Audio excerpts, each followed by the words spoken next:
पहले आज हम शुरुआत करते हैं तबलीगी जमात का वो जलसा दिखाएंगे जिसमें 3 लाख से ज्यादा लोग शामिल हुए और अब इन तस्वीरों की हर तरफ चर्चा हो रही है।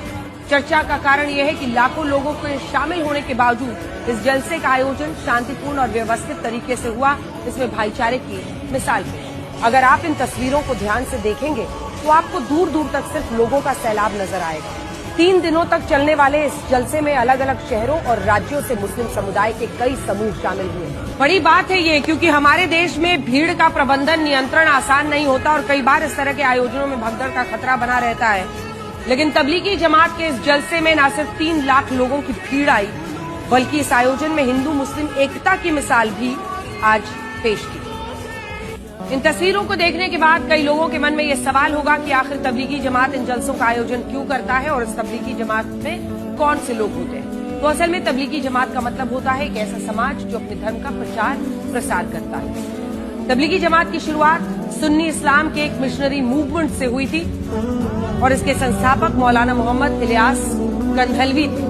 जब तबलीगी जमात की नींव रखी गई थी तब इसका उद्देश्य था एक ऐसा समूह बनाना जो सच्चा मुसलमान बनने का संदेश दे और उन मुसलमानों को असली इस्लाम की ओर लौटाए जो सही आचरण से दूर हो गए।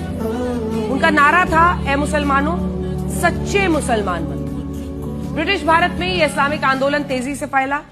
साल 1941 में जब इसका पहला जलसा हुआ तब इसमें 25,000 लोग शामिल हुए।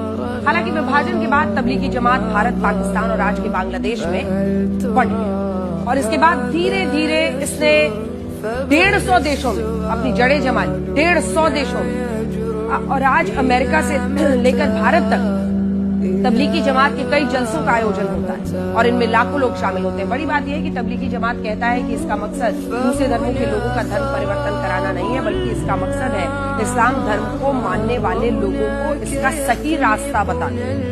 और तबलीगी जमात खुद को गैर राजनीतिक जमात मानता है और यही संदेश देने के लिए वो अलग अलग शहरों में अपने जलसे कराता है।